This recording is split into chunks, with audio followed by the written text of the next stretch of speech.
మీకంటే ఎక్కువగా లోకమందు దేన్ని ప్రేమించక మీ ప్రేమయందు వేరు పారేవారముగా ఉండుటకు సహాయము చేయండి. మరొక పర్యాయము ఈ రాత్రికాల సమయంలో పరిశుద్ధమైన మీ వాక్యాన్ని మేము ధ్యానం చేసుకుంటూ ఉండగా మీరే మీ వాక్యము ద్వారా మాతో మాట్లాడి ఈ సందేశంలో నుండి మేము ఏదైతే నేర్చుకోవాలో, మీపై ఏ విధంగా ఆధారపడాలో మీరు మాకు నేర్పించమని, మా విశ్వాసము మీ యందు మరింత అభివృద్ధిపరచమని వేడుకుంటూ మా రక్షణకర్త అయిన యేసుక్రీస్తు పరిశుద్ధమైన నామంలో ప్రార్థన చేస్తున్నాము తండ్రి. ఆమేన్.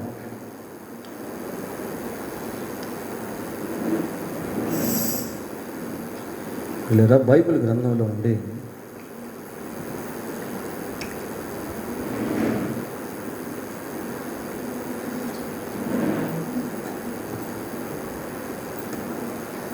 పదవ కీర్తన 14వ వచనాన్ని చదువుకుందాం.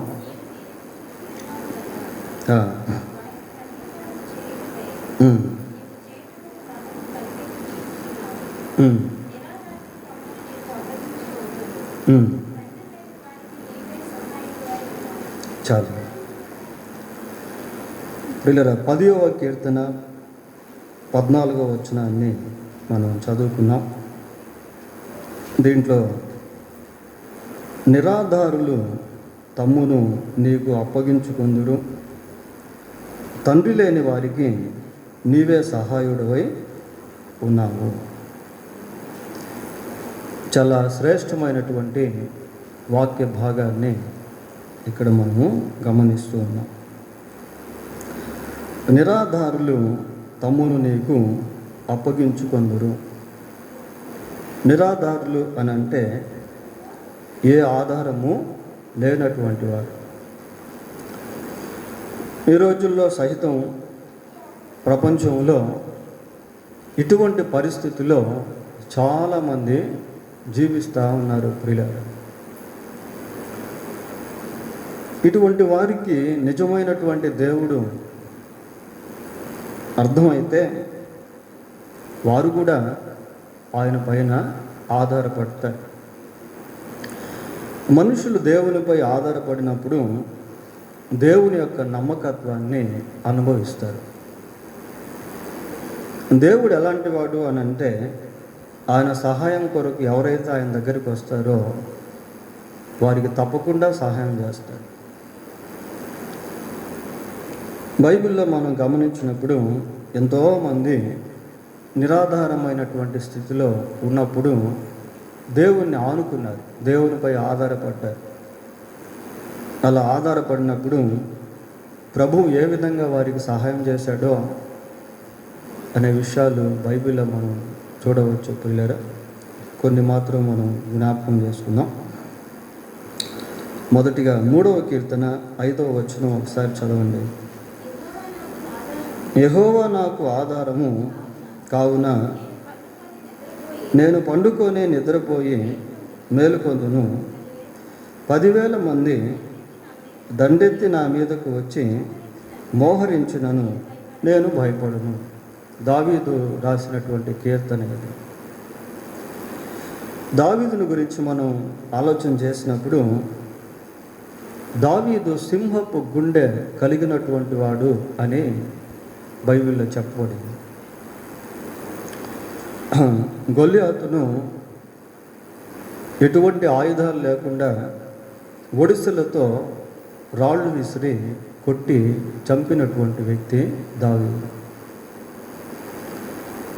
సింహమును ఎలుగుబంటును చీల్చివేసినటువంటి వ్యక్తి దావీదు.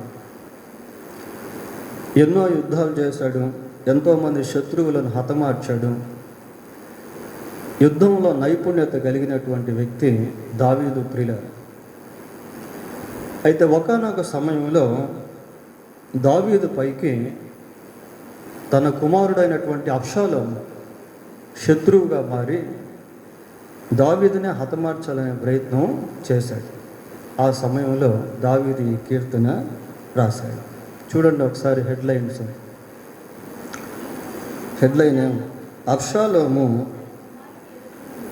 అబ్షాలోము అను తన కుమారుని ఎదుట నుండి పారిపోయినప్పుడు దావీదు రచించిన కీర్తన. చూడండి ఎలాగుందో. దావీదు ఎదుట నుండి ఎంతోమంది పారిపోయారు. అయితే ఒకానొక సమయంలో దావీదే అబ్షాలోము ఎదుట నుండి పారిపోయాడు. ఒక రకంగా కుమారుణ్ణి హతమార్చేదానికి దావీదుకి ఇష్టం లేదు. ఇంకొక పక్క అబ్షాలోము ఏం చేశాడు అంటే ఇశ్రాయేలీయులందరినీ కూడా తన పక్షమందు సమకూర్చుకున్నాడు. ఈ చరిత్ర మనకు సమూయేలు 2వ గ్రంథం 15వ అధ్యాయంలో కనబడుతుంది ప్రియులారా. ఒకసారి సమూయేలు 2వ గ్రంథం 15వ అధ్యాయం 6వ వచనం చదవండి.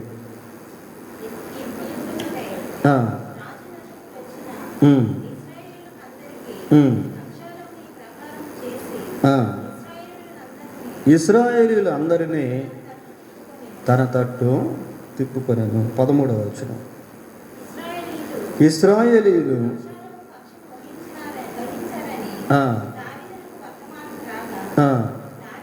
దావీదు యెరూషలేము నందున్న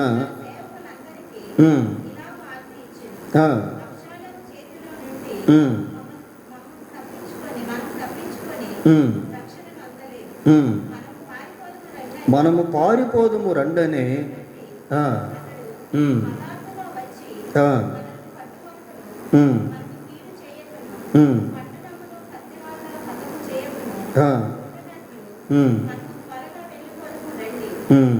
చాలా.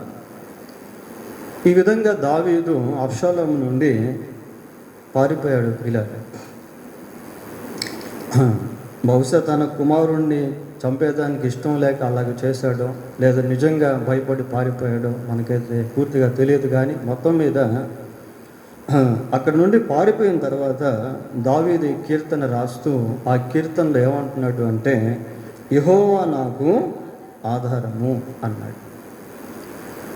ఈ మాట చెప్పటంలో దావీదు యొక్క ఉద్దేశం ఏంటి అంటే దావీదు ఎంతో యుద్ధశూరుడిగా ఉన్నప్పటికీ, దావీదు వద్ద గొల్యాతు ఖడ్గము ఉన్నప్పటికీ, దావీదు అనేక మంది శత్రువులను హతమార్చినప్పటికీ, గొల్యాతు యొక్క తలను నరికివేసి గొప్ప శూరుడిగా కనిపించినప్పటికీ, ఆ సింహం ఎదుట ఎలుగుబంటి ఎదుట దావీదు ఎంతో గంభీరంగా ఉన్నప్పటికీ, దావీదు ఎప్పుడు కూడా దేన్ని ఆధారం చేసుకునేవాడు అంటే దేవుణ్ణి ఆధారం చేసుకునేవాడు. అందుకే తన కీర్తనలో ఎక్కడ చూసినా కూడా చాలా వరకు యెహోవాయే నా శైలము, యెహోవాయే నా దుర్గము, యెహోవాయే నా రక్షణాధారము, యెహోవాయే నా కేడము అన్నట్టు దావీదు కీర్తనలు రాశారు. కాబట్టి దావీదు దేవుణ్ణి ఆధారం చేసుకున్నంత వరకు శత్రువులు దావీదు పైన ఎక్కడ కూడా విజయం అందలేకపోయారు పిల్లలు. దావీదు ఎక్కడ చంపబడలేదు. నిండు వృద్ధాపం వరకు జీవించి తరువాత ప్రభువునందు నిద్రించాడు. అప్పటి వరకు దావీదుకి దేవుడే ఆధారంగా ఉన్నాడు. నిరాధారులు తమ్మును నీకు అప్పగించుకొందురు కనుక ఏ ఆధారం లేనటువంటి వారిని వారు దేవునికి అప్పగించుకున్నప్పుడు దేవుడు ఎలాంటి కార్యాలు చేస్తాడో అన్న విషయాలు మనం క్రియాపూర్వకంగా ఇక్కడ గమనిస్తూ ఉన్నాం. దినవృత్తాంతములు 2వ గ్రంథం 20వ అధ్యాయం. దినవృత్తాంతములు 2వ గ్రంథం 20వ అధ్యాయము 12వ వచనం ఒకసారి చదువుదాం. నా దేవా, మా దేవా, నీవు వారికి తీర్పు తీర్చవా? మా మీదకి వచ్చు ఈ గొప్ప సైన్యముతో యుద్ధము చేయుటకును మాకు శక్తి చాలదు, ఏమి చేయుటకును మాకు తోచదు, నీవే మాకు దిక్కు అని ప్రార్థన చేశారు. ఎవరు చేశారు ఈ ప్రార్థన? రాజు ప్రార్థన చేశాడు. ఏ రాజు? యెహోషాపాతు రాజు ప్రియారు. ఈ యెహోషాపాతు రాజు దేవుని సన్నిధిలో ఆ రీతిగా ప్రార్థన చేస్తున్నాడు.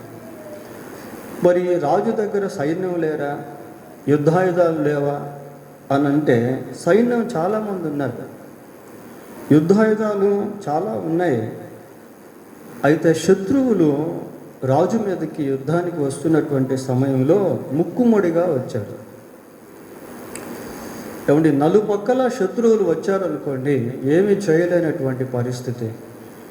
మొదటి వచనం చూడండి. మోయాబీయులను, అమ్మోనీయులను కొందరును దండెత్తి యెహోషాపాతు మీదకి వచ్చారు. అందరూ దండెత్తి వస్తున్నారు ప్రియులారా. అటువంటి సమయంలో యెహోషాపాతు రాజు దేవునిపై ఆనుకుంటా ఉన్నాడు, దేవునిపై ఆధారపడుతూ ఉన్నాడు. నీవే మాకు దిక్కు అంటున్నాడు. ఏం చేయాలో మాకు తోచడం లేదు అంటున్నాడు ప్రియులారా. కొన్నిసార్లు మన జీవితంలో కూడా నలుపక్కల శత్రుత్వం ఏర్పడినప్పుడు, శత్రువులు మనపై దండెత్తినప్పుడు, శత్రువులు లాంటి పరిస్థితులు గుండా మనం వెళ్తూ ఉన్నప్పుడు, మనల్ని జయించే భయపెట్టే పరిస్థితులు మన చుట్టూ ఆవరించి ఉన్నప్పుడు ఏం చేయాలో మనకు అర్థం కాదు, ఏం చేయాలో మనకు అర్థం కాదు ప్రియులారా. అటువంటి సమయంలో మనం దేవుని పైన ఆధారపడేది నేర్చుకోవాలి. ఈ రాజు ఆ రీతిగా ప్రార్థన చేశాడు, దేవునిపై ఆధారపడ్డాడు, దేవుని యొక్క సహాయాన్ని కోరుకున్నాడు. కనుక దేవుడు ఏం చేశాడు అంటే, చూడండి 17వ వచనం చదవండి. ఈ యుద్ధములో మీరు పోట్లాడవలసిన నిమిత్తము లేదు, యూదావారులారా, యెరూషలేము వారులారా, మీరు పంక్తులుగా తీర్చి నిలువబడుడి, మీతో కూడా నున్న యెహోవా దయచేయు రక్షణను మీరు చూచెదరు. యుద్ధం మీరు పోరాడాల్సిన పని లేదు. You know need to fight with them, God will be on behalf of you. దేవుడు మీ పక్షమందు ఉంటాడు, మీరు యుద్ధం చేయాల్సినటువంటి పని లేదు. దేవుడు మీ పక్షమందు పోరాడతాడు. 23వ వచనం చూడండి. అమ్మోనీయులను, మోయాబీయులను బొత్తిగా చంపి వారి మీద పడిది కడముట్టించిన తరువాత వారిలో ఒకరినొకరు చంపుకొనుటకు మొదలుపెట్టిరి. చూడండి ప్రియులారా, ఇక్కడ ఇశ్రాయేలు యొక్క పాత్ర ఎక్కడ కనబడటం లేదు. యెహోషువ వారి మీదకి ఎటువంటి యుద్ధాయుధాలు వాడటం లేదు.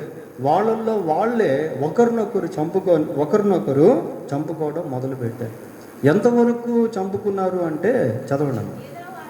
యూదా వారు అరణ్యమందున్న చూడగా వారు శవములై నేల మీద పడి ఉండిరి, ఎదట ఒక్కడును తప్పించుకొనలేదు. వాళ్ళకు వాళ్ళే చంపేసుకున్నారు ప్రియులారా, వాళ్ళని వాళ్ళే హతమార్చుకున్నారు. ఇంక ఏ ఒక్కరు కూడా మిగలలేదు. అటువంటి గొప్ప కార్యము ఎవరు చేశారు అంటే వారి పక్షమందు దేవుడు అక్కడ పనిచేశాడు, దేవుడు అక్కడ పనిచేశాడు ప్రియులారా. ఆ తర్వాత వాళ్ళు ఏం చేశారు అంటే శత్రు సంపదను దోచుకున్నారు. చదవండి కింద. అతని జనులను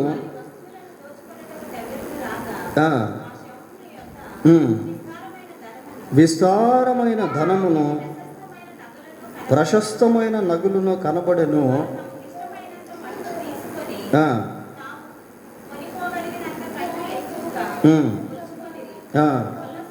కొల్ల సొమ్ము అతి విస్తారమైనందున దాన్ని కూర్చుటకు ఎన్ని దినాలు పట్టాయట? 3 దినాలు పట్టాయట ప్రియులారా. కాబట్టి కొల్ల సొమ్ము వితిన్ 1 అవర్, 1 గంటలో దోచేసుకోవచ్చు. అందరూ శవాలే, ఇంకేం యుద్ధం చేసి వాళ్ళ దగ్గర దోచుకోవాల్సిన పనిలే, వాళ్ళంతా చనిపోయినారు శవాలు. కాబట్టి హ్యాపీగా అంతా తీసుకుని వాళ్ళు వెళ్ళిపోవచ్చు ప్రియులారా. వాళ్ళకి ఇష్టం వచ్చినంత వరకు ఎంతవరకు అయితే తీసుకోగలరో దానికంటే మించి తీసుకున్నారట. అది తీసుకునేదానికి ఎన్ని రోజులు పట్టిందట? 3 రోజులు పట్టిందంట ప్రియులారా. అంటే ఎంత విస్తారమైనటువంటి కొల్ల సొమ్మో ఒకసారి ఆలోచన. వాళ్ళేం యుద్ధం చేయలేదు, శత్రువుని జయించలేదు, వాళ్ళకై వాళ్ళే చంపుకున్నారు. దేవుడు కొన్నిసార్లు ఎటువంటి కార్యం ఏ విధంగా ఎవరి పట్ల చేస్తాడో we can't expect, we can't imagine.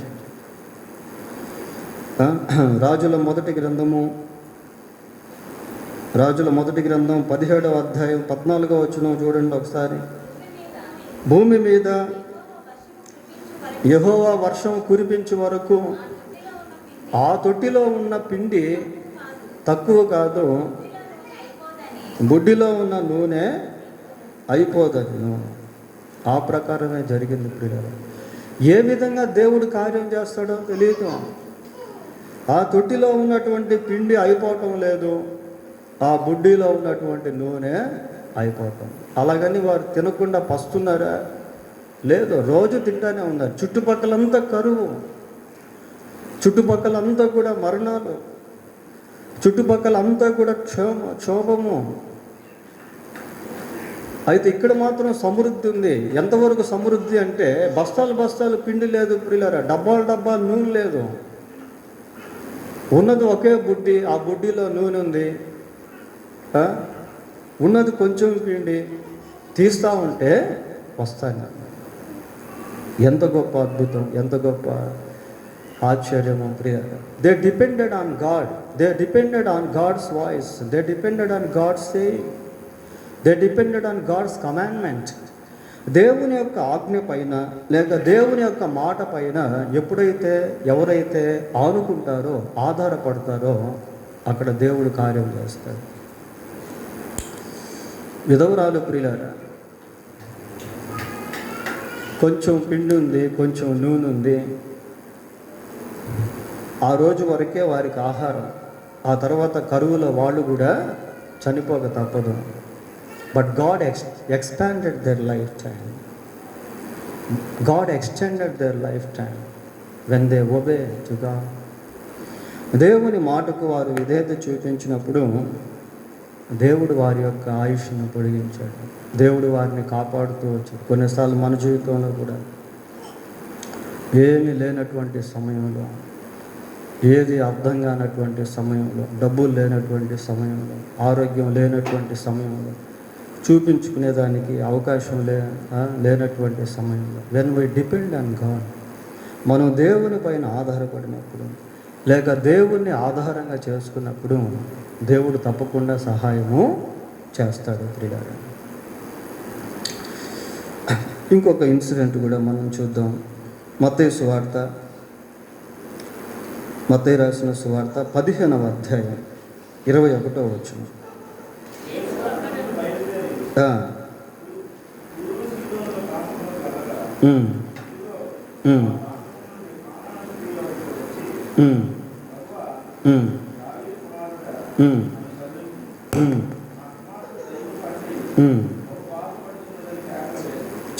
చాలు కదా. యెహోషాపాతు కాలంలో కనిపించే శత్రువులు ఈ సురేఫినేక స్త్రీ గృహంలో కనిపించని శత్రువు ప్రియులారా. కనిపించే శత్రువుల పైన యుద్ధం చేయవచ్చు. అక్కడ ఒక హోప్ అనేది ఉంటుంది, ఆయుధాలు వాడవచ్చు. కానీ దయ్యం పైన ఎవరు యుద్ధం చేయగలరు? అది కనిపించదు అసలు కంటికి. నిజంగా దాని గురించి ఆలోచన చేస్తే కేవలం దేవుడు సహాయం చేస్తే తప్ప ఇటువంటి వారికి విడుదల అనేది రాదు ప్రియులారా. నా కుమార్తెకు దయ్యం బట్టి బహు బాధపడుచున్నది. కనిపించని శత్రువు బాధిస్తూ ఉంటే కుమార్తె విలవిలలాడుతూ ఉంది. ఆ కుమార్తెను చూసిన తల్లి తల్లడిల్లిపోతా ఉంది. ఏమండి, ఎంత బాధ! రాత్రనక పగలనక కేకలు వేయడం, గాయపరచుకోవడం, వాళ్ళ దగ్గరికి వెళ్తే వాళ్ళని గాయపరచడం, నెమ్మది లేనటువంటి స్థితి. ఎవరి గృహంలో అయినా దయ్యం పట్టినటువంటి వాళ్ళు, మైండ్ అప్సెట్ అయిపోయి పిచ్చి పట్టినటువంటి వాళ్ళు ఉన్నారనుకోండి, వాళ్ళ ఇళ్ళల్లో అస్సలు నెమ్మది ఉండదు. మాకు తెలిసినటువంటి ఒక ఫ్యామిలీలో ఒక ఆయనకి మైండ్ అప్సెట్ అయిపోయింది. ఆయన ఎప్పుడు కూడా ఒక రూమ్లో పెట్టి గొలుసులతో కట్టి పెట్టేవాళ్ళు కాళ్ళకి. ఆ టైంకి మాత్రం భోజనం పంపించేవాళ్ళు. అది ఎంతో భయంకరమైనటువంటి పరిస్థితి ప్రియులారా. ఈ తల్లి ప్రభు దగ్గరకు వచ్చి అంటుంది, ఏమంటుంది అంటే, నా కుమార్తెకు దయ్యం బట్టి బహు బాధపడుతుంది అని కేకలు వేస్తూ ఉన్నాయి. కేకలు వేస్తుంటే ప్రభువు ఏం మాట్లాడలేదు. అయినా కూడా కేకలు కంటిన్యూగా కొనసాగిస్తూ ఉంది ప్రియులారా. శిష్యులు అంటున్నారు, ప్రభువా ఈ ఊరికే కేకలు వేస్తూ ఉంది, ఈమెనే పంపించేసేయండి అని. అప్పుడు ప్రభు అన్నాడు, పిల్లలు రొట్టెలు తీసుకొని కుక్క పిల్లలకి వేయటం యుక్తం కాదని అన్న. అప్పుడు ఆమె నేను చెప్పండి, ఒకసారి చదవండి. నిజమే ప్రభువా, కుక్క పిల్లలు కూడా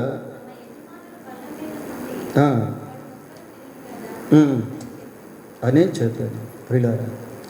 ఆమె అక్కడి నుంచి వెళ్ళటం లేదు. ప్రభువు సైలెంట్గా ఉన్నప్పటికీ ఇంకా కేకలు వేస్తూ ఉంది. శిష్యులు ఒక రకంగా తిరస్కరించినట్టు మాట్లాడుతున్నారు. అయినా కూడా ఆమె అక్కడే ఉంది ప్రియులారా. ఆమె అంటుంది, చూడండి 25వ వచనంలో మనం చూస్తే, అయినను ఆమె వచ్చి ఆయనకు మొక్కి, ప్రభువా నాకు సహాయము చేయము, నాకు సహాయము చేయము. ప్రియులారా, ఈ ప్యాసేజ్ మనం గమనించినప్పుడు ఈ వాక్య భాగాన్ని, ప్రభువు ఆమెకు సహాయం చేస్తే తప్ప ఆమె కుటుంబంలో నెమ్మది రాదని, ఆమె కుమార్తెకు విడుదల దొరకదని ఆమెకు అర్థమైపోయింది. ఇప్పుడు ఆమె పరిస్థితి ఏంటి అంటే, నిరాధారమైనటువంటి పరిస్థితి, ఇంకెక్కడికి కూడా వెళ్ళలేదు, ఏమీ చేయలేదు. కనుక దేవునిపై సంపూర్తిగా ఆధారపడతా ఉంది ప్రియులారా. దేవునిపై సంపూర్తిగా ఆనుకుంటా ఉంది. కొన్నిసార్లు పిల్లల విషయంలో కూడా ఏమీ చేయలేనటువంటి పరిస్థితుల్లో దేవునిపై ఆనుకోవడం అనేది చాలా ప్రాముఖ్యం ప్రియులారా. ఆయన ఎంతైనా నమ్మదగిన వాడు. ఒకవేళ నీ మొదటి ప్రార్థనకు జవాబు రాకపోతే అంతటితో ప్రార్థన ఆపక దాన్ని కొనసాగిస్తూనే ఉండాలి.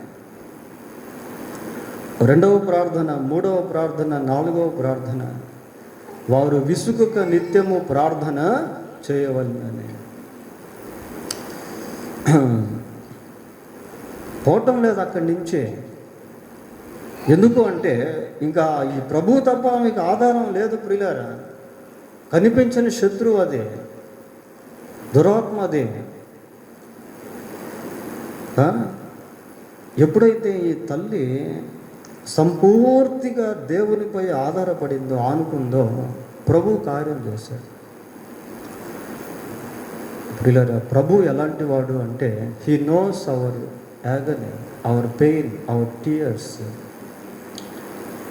కన్నీరు ఎలాంటిదో, బాధ ఎలాంటిదో, రోగం ఎలాంటిదో, దయ్యం పడితే వచ్చే బాధ ఎలా ఉంటుందో, ఇవన్నీ కూడా ప్రభువుకు తెలుసు ప్రియులారా. ఆకలి ఎలాగుంటుందో ఆయనకు తెలుసు. సమస్య యొక్క తీవ్రత ఎలాగుంటుందో ఆయనకు తెలుసు. మరణం వచ్చినటువంటి కుటుంబంలో గుండె బద్దలైపోతే అది ఎలాంటిదో ఆయనకు తెలుసు. ప్రభు అన్నాడు, నీ విశ్వాసము గొప్పది. కుమార్తెకు విడుదల వచ్చేసింది ప్రియులారా. అక్కడి నుంచి ఆమె సంతోషంగా తిరిగి వెళ్ళింది. చూడండి, ప్రభువు పైన ఆధారపడినప్పుడు ఆయన ఎంత నమ్మదగిన వాడో అనేది మనుషులు అనుభవిస్తారు, గ్రహించగలుగుతారు. తర్వాత ఇంకొక సంఘటన బైబిల్లో మనం చూస్తాం. ఇది నిర్గమాకాండం 17వ అధ్యాయంలో జరిగింది ప్రియులారా. చూడండి, నిర్గమాకాండం 17వ అధ్యాయము 3వ వచనము. అక్కడ ప్రజలు నీళ్లు లేక దప్పికొని మోషే మీద సణుగుచు, ఇదెందుకు మమ్మును, మా పిల్లలను, మా పశువులను దప్పిచేత చంపుటకు ఐగుప్తులో నుండి ఇక్కడికి తీసుకుని వచ్చితిరి అనేది. ప్రియులారా, అరణ్య ప్రదేశం, వారు ప్రయాణం చేస్తున్నారు, నీళ్లు లేవు. అన్నం లేకపోయినా కొన్నిసార్లు నీళ్లు తాగైనా కొద్ది రోజులు బ్రతకవచ్చు. అసలు నీళ్ళే లేకపోతే లక్షల కొలుతున్నారు ప్రజలు. దాంట్లో వృద్ధులు ఉన్నారు, చిన్నపిల్లలు ఉన్నారు, యవ్వనస్తున్నారు. నీళ్లు లేక అల్లాడిపోతున్నారు ప్రియులారా. అటువంటి సమయంలో ఏం చేస్తున్నారంటే మోషే మీద సణగుతా ఉన్నారు, గొణగుతా ఉన్నారు. అక్కడ ఒక మాట మనం చూస్తాం, చదవండి. అప్పుడు మోషే యెహోవాకు మొరపెట్టుచు, ఈ ప్రజలను నేనేమి చేయుదును, కొంతసేపటికి నన్ను రాళ్లతో కొట్టి చంపుదురని. So Moses depended on God completely. ఇక్కడ మోషే దేవునిపై సంపూర్తిగా ఆధారపడుతున్నాడు ప్రియులారా. ఇంకా వేరే అవకాశం లేదు. There is no another chance or source. ఇంకా వేరే అవకాశం లేదు. ఇంకా దేవునిపై ఆధారపడుతున్నాడు, మొరపెడుతున్నాడు, దేవుణ్ణి ఆనుకుంటా ఉన్నాడు ప్రియులారా. ప్రభువా,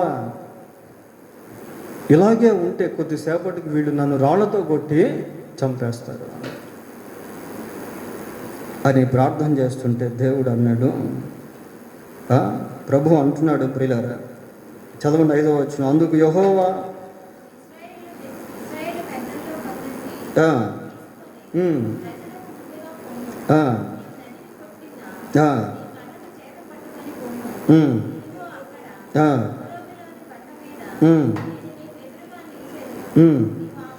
నీవు ఆ బండను కొట్టగా ప్రజలు తాగుటకు దానిలో నుండి నీళ్లు బయలుదేరినని మోషేతో సెలవీయగా మోషే అట్లు చేసింది. ఎంత ఆశ్చర్యం ప్రియారా. ఏమంటే బండలో అసలు నీళ్ళు ఎలాగుంటాయి? సముద్రాల్లో కూడా అగ్నిపర్వతాలు ఉంటాయి, పర్వతాలు ఉంటాయి, బండలు ఉంటాయి ప్రియారా. ఒక బండ సముద్రంలో ఎన్ని సంవత్సరాలు ఉన్నప్పటికీ ఆ బండలోకి నీళ్లు మాత్రం వెళ్ళలేవు. అయితే దేవుడు ఒక అద్భుతాన్ని చేస్తా ఉన్నాడు. దేవుడు ఏ విధంగా అద్భుతాలు చేస్తాడో మనకు అర్థం కాదు. ఆయన లేని వాటిని ఉన్నట్టుగా పిలిచేటువంటి వాడు ప్రియులారా. If you learn to depend on God, if you learn to lean on God, దేవునిపై ఆనుకునేది నేర్చుకుంటే దేవుని యొక్క అద్భుతాలను మనం చూడగలుగుతాం. దేవుని సన్నిధిలో సాగిలపడుతున్నాడు, మొరపెడుతున్నాడు, దేవునిపై ఆధారపడుతున్నాడు, దేవుణ్ణి ఆధారంగా చేసుకున్నాడు. అక్కడ దేవుడు అద్భుతాన్ని చేశాడు ప్రియులారా. బండను కొడితే నీళ్ళు వచ్చాయి. ఎలాగొచ్చాయో అనేది, ఎంత వచ్చాయో అనేది ఇక్కడ చెప్పబడలేదు. కానీ ఒకసారి 78వ కీర్తన 15వ వచనం చదవండి. ఎట్లాగొచ్చాయట? సముద్రమంతా సమృద్ధిగా వారికి నీళ్లు త్రాగనిచ్చెను, బండలో నుండి నీటి కాలువలను రప్పించను. ఏమంటే బండలో నుండి నీళ్లు రావడం అనేది ఇట్ ఈస్ ఇంపాసిబుల్, అది అసాధ్యము ప్రియులారా. సముద్రం అంతా సమృద్ధిగా నీళ్ళు వచ్చాయి, బండలో నుండి నీటి కాలువలను ఆయన రప్పించాడు. ఎంత అద్భుతం, ఎంత ఆశ్చర్యం. కనుక దేవుని మీద ఆధారపడినప్పుడు దేవుడు తప్పకుండా సహాయం చేస్తాడు. అలాగే యోహాను సువార్త 6వ అధ్యాయం 68వ వచనం చదువుదాం. 6:68. సీమోను పేతురు, ప్రభువా, ఎవని వద్దకు వెళ్ళుదము, నీవే నిత్య జీవపు మాటలు గల వాడవు. ఈ మాటలు ఎలాగున్నాయంటే మాకు ఇంకా నిత్య జీవాన్ని కొరకు ఎవరు లేరు, నీవే మాకు ఆధారం. మేము నిత్య జీవం పొందుకోవాలి అనుకుంటే నీవే మాకు ఆధారం. అది 100% కరెక్ట్ ప్రియులారా. నిత్య జీవాన్ని ఇవ్వగలిగింది ఒక యేసుక్రీస్తు ప్రభువు తప్ప ఇంకెవరు కూడా లేరు. ప్రభువా, మేము ఎవరి వద్దకు వెళ్ళగలము? నీవే నిత్య జీవపు మాటలు గల వాడవు. ఆ వర్డ్ ఫార్మేషన్ ఎలాంటిది అంటే, మాకు ఇంకా ఆధారం లేదు. If we want to get the eternal life, we should depend on you only.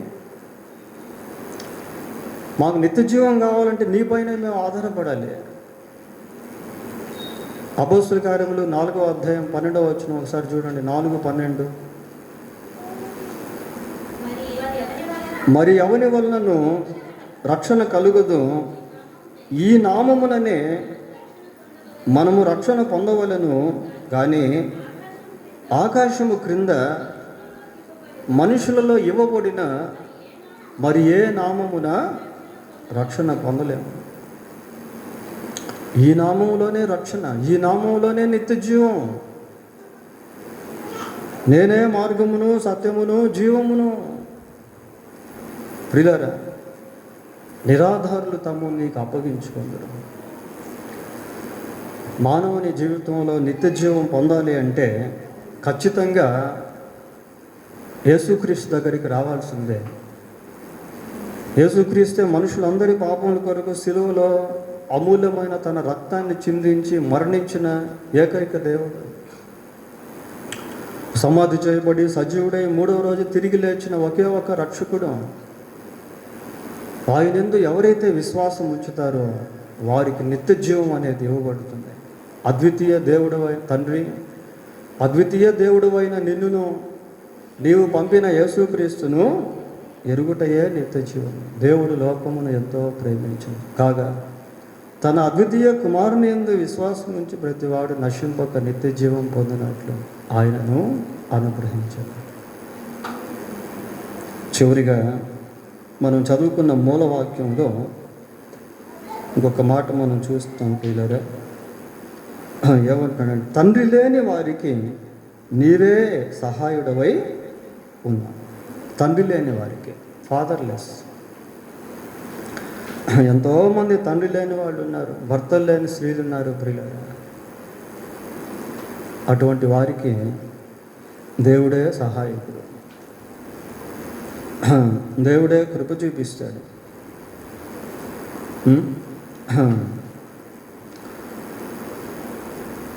18వ వచనం కూడా చదవండి, అదే కీర్తనలో. తండ్రి లేని వారికి, నలిగిన వారికి న్యాయము తీర్చుటకై నీవు వారి హృదయము స్థిరపరచుతివి, చెవియొగ్గి ఆలకించేది. తండ్రి లేని వారికి, నలిగిన వారికి న్యాయము తీర్చుటకై నీవు వారి హృదయమును స్థిరపరచుతివి, చెవియొగ్గి ఆలకించేది. తండ్రి లేని వారికి ప్రియులారా, నలిగినటువంటి వారికి ఆయన న్యాయం తీరుస్తాడు, న్యాయాన్ని స్థిరపరుస్తాడు. ఇంకా ఒక మాట చూస్తున్నాం, ఏమంటే చెవియొగ్గి ఆలకించుతివి. చెవియొగ్గి ఆలకించుతివి అంటే అర్థం ఏంటంటే వీళ్ళు మొరపెట్టారు అని అర్థం. ప్రియులారా, మన జీవితంలో ఏదైనా సమస్య వచ్చినప్పుడు వాళ్ళకి వీళ్ళకి చెప్పుకోవడం కాదు, ఫస్ట్ దేవుని సన్నిధిలో మొరపెట్టాలి. ఫస్ట్ దేవుని పాదాలు పట్టుకోవాలి. మనుషులు ఎదుట నీవు కన్నీరు కారిస్తే వాళ్ళు ఏం చేయలేరు. అదే కన్నీరు నీవు దేవుని సన్నిధిలో కారిస్తే ఆ కన్నీటిని దేవుడు తుడుస్తాడు అంటే చేతులతో తుడవడం కాదు, ఆ కన్నీటి వెనక ఉన్నటువంటి సమస్యకు పరిష్కారాన్ని ఇస్తాడు. అప్పుడు ఆటోమేటిక్గా కన్నీళ్ళు కారణం ఆగిపోతాయి. నాటి నుండి హన్న దుఃఖముఖిగా ఉండుట మానేను. చివరిగా 146వ కీర్తన 9వ వచనం. 146వ కీర్తన 9వ వచనం.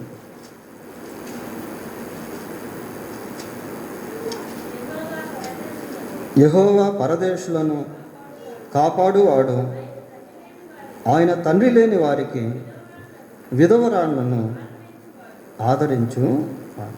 వీళ్ళరా, ఆయన ఎలాంటి వాడు అనేది ఇక్కడ మనం చూస్తూ ఉన్నాం. ఆయన తండ్రి లేని వారిని, విధవరాళ్లను ఆదరించేవాడు. ఆదరించాడు. ఆదరణ అనేది దుఃఖంలో మునిగిపోయినటువంటి సమయంలో అవసరం అవుతుంది. వీళ్ళరా, ఏ కష్టం వచ్చినా, దుఃఖం వచ్చినా దేవుని పాదాలు పట్టుకుంటే దేవుడు నిన్ను ఆదరిస్తాడు, ధైర్యపరుస్తాడు, కృప చూపిస్తాడు. దేవుడు తన వాక్యం దీవించునుగాక. చిన్న ప్రార్థన చేసుకుందాం. ప్రార్థన.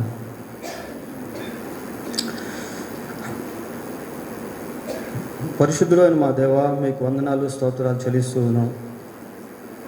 నిరాధారులు తాము నీకు అప్పగించుకుందురు అని మీ వాక్యం మేము జ్ఞాపకం చేసుకున్నాం.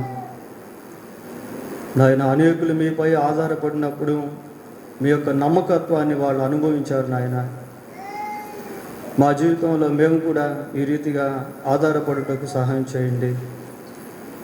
ప్రతికూలమైన పరిస్థితులు గుండా వెళ్తున్నప్పుడు, అర్థం కానటువంటి సమస్యలు మా చుట్టూ ఆవరించినప్పుడు, మేము పోరాడలేనటువంటి శత్రువులు, వారు కనిపించేవారైనా కనిపించని వారైనా కాచుకొని ఉన్నప్పుడు, ప్రభువా మీ వైపు మేము చూడగలుగుటకు సహాయం చేయండి. మీపై మేము ఆధారపడగలుగుటకు సహాయం చేయండి. ప్రభువా మిమ్మల్ని ఆనుకొనగలుగుటకు సహాయం చేయండి. నాయన, మీరు ఎంతైనా నమ్మదగిన దేవుడు మా ప్రభువా. లేని వాటిని ఉన్నట్టుగా పిలిచేటువంటి వాడము. నాయన, మీకు వందనాలు, స్తోత్రాలు చెల్లిస్తూ ఉన్నాం. మా పక్షమందు మీరు యుద్ధం చేసేటువంటి దేవుడు, మాకు విజయాన్ని ఇచ్చేటువంటి దేవుడు ప్రభువా. నాయన, మేము సంపాదించలేనటువంటి దానిని మీరు మాకు అనుగ్రహించేటువంటి దేవుడు. తన ప్రియులు నిద్రించుచుండగా ఆయన వారికి ఇచ్చేటువంటి వాడు. ప్రభువా మీకు వందనాలు, స్తోత్రాలు. నాయన, ఎంత ప్రేమ కలిగినటువంటి వాడు ప్రభువా. మీకు స్తోత్రాలు. మీపై అన్ని విషయాల్లో, అన్ని సమయాల్లో, అన్ని పరిస్థితుల్లో ఆధారపడే వారముగా మేము ఉండుటకు కృప దయచేయండి. విధవరాల పట్ల యాజ్యమాడే దేవుడు, తండ్రి లేని వారి పట్ల కృప చూపే